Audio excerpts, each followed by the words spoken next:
2 Orlando Pirates, North Culling All Stars. Sanibona bafethu uVandelo. So namhlanje ngizokhuluma le game lati sibuka namhlanje bafethu. Okuyi Orlando Pirates lati edlala khona with ama players abevotelwe ama fans athanda ibhola la eSouth Africa. Ade kuyi game emnandi ke indlela eyisimanga le bafethu siwabonile ama team u2 siwabonile ukuthi wo2 adefuna ukuyiwina le game le. Asiyithathanga kancane ke. Orlando Pirates ayithathanga kancane le team le Culling All Stars because ubonile nabo bebe ready ngempela. Yabo akukhombisanga ukuthi team le bisasana kuhlanganiswa abebisana 3 days behlangene nje ukuthi bazodlala against Orlando Pirates. Bakhombisile ukuthi i-team le ebifuna ukureclaima i-championship yayo. Le cup le sebeyiwine kabili. Njengoba befuna nje ukuyiwina okwesithathu. Njengoba befuna ukuyiwina okwesithathu Orlando Pirates ibe iqembu lokuqala ngqa yabo since iyasungulwa le cup le i-Culling Cup ukuthi ithathwe i-Orlando Pirates. Yabo remember ke first time idlalwa le cup le kwakudlala iSteelers versus i-Culling All Stars. Sayibona ke uJose Rivero eqhubula le cup le with i-Culling All Stars.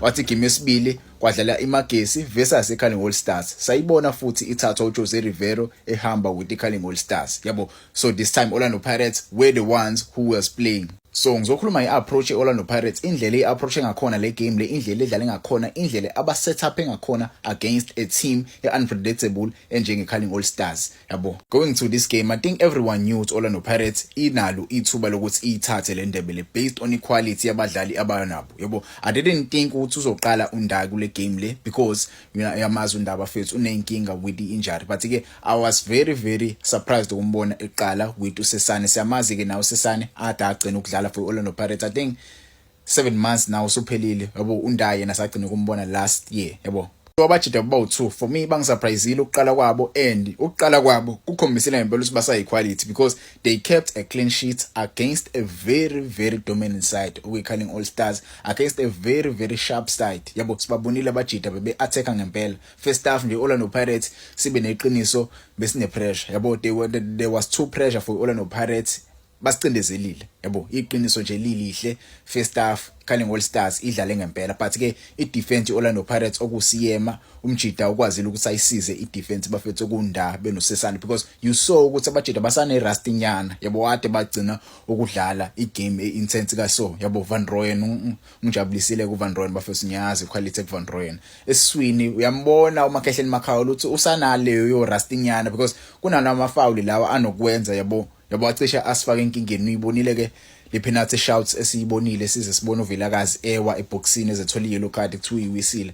Kona bengasiyona ipenalty lena because usheshe wawo uVilakazi, but ke you can say what you want to say kuma comments wena ngokwakho. Do you think that was a penalty? Yabo there were many penalty shouts first half, but ke Orlando Pirates they kept a clean sheet. Yabo enye into ke remember phela njengoba bedlala eThekwini umoya first half Orlando Pirates they were against umoya kwiside ade bengakulona. Ngibonile nje ngempela ukuthi ibhola ade lingaprogress kahle, leyo nto ibavimbile ukuthi baqale kahle ibhola emuva bakwazi ukuthi baprogress baye phambili. Ingakho iCulling All Stars ibifast kanje, ingakho iCulling All Stars ibicindezela Orlando Pirates. So second half sibonile ukuthi cha igame iCulling All Stars iyiphethe ngempela eswini. Sibabonile ondlondlo lapha no Marcelo Allende bafethu Marcelo Allende star. uAllende istar angazi noma mhlambe leyo nto le ikwazi uactivatewa umanqoba Mnqethi. Simbonile namhlanje Marcelo Allende indlela ade isquishy ngakhona benondaba yithethwa ndlondlo. Yabo they were all on top of Orlando Pirates. They were on top of Orlando Pirates, but ke quality prevails because second half Orlando Pirates imdedelile lo mjida lo Makhehleni Makhawula ba introduce uMariko. Lapho khona uMariko kungenile wazo add stability kwi team. Yabo ileyo nto ke ikwazile ukuthi Orlando Pirates ishintshe igame. Ukushintsha kwegame lento lengiyibonile ukuthi okay ebenchini nakhona sina equality, nakhona abadlalini abadlala phakathi bakhona equality. Simbonile uTito Maswanganye bafethu udlale kamnandi namjida uTito Maswanganye. Yabo was very impressed to see uTito Maswanganye. Masilela umjida bafethu DDC young boy. Yabo I was hoping to see a lot more from him umjida naye ungidlalelile namhlanje, but I was hoping to see a lot more from umjida. Yabo I hope le game le uyithathe serious umjida. I hope uzofika nje yabo atshele noza kwabo badlala kwiDDC ukuthi kumele ngempela bakhuphula amasukisi because nabo next season bazolithola ithuba elikanje ukudlalela i-team njenge Orlando Pirates. Ngeke kubeke easy ukudlalela i-team njenge Orlando Pirates because you know uthi maningi ama superstars akhona right now. Even ama superstars Orlando Pirates the main team ayikho la ile kuyaFCON, but they maintained to keep a clean sheet against a Carling All Stars. Yabo, they maintained to keep a clean sheet. Mbutsuma for me, Umchita, I feel like the game ibinkulu for yena. I don't think the game ibinkulu, yabo, because it was a friendly game. But for me, I feel like the game leya imvumanga. Yeah, you gonna ngakusho igame imvumanga uMbutsuma because you saw sesishintsha. Yabo sesishintsha we introduced Radio Pana sa introduce nobani sa introduce noLuthuli. Yabo I was very impressed ngoLuthuli bafethu indlela adlala ngakhona uMchita. Ama touches akhe uyakhombisa impela ukuthi uyistriker, udlalisa kwestriker. There are players owabonayo medlala. Yabo wabona ukuthi hayi lo uyafuna ukuyistriker but asisoni le striker lesi yabo kanti umubona uLuthuli uyambona ukuthi no nane pace unayo uMchita nane technique unayo yabo udlalisa kwale striker lezi njengoko Haaland no Isak. Even if first touch yakhe unale first touch yo Haaland no Isak abanayo first touch enhle ngaleyo ndlela but you see intent abafuna ukuyenza, you see indlela abashaba ngakhona, you see indlela abastrong ngakhona.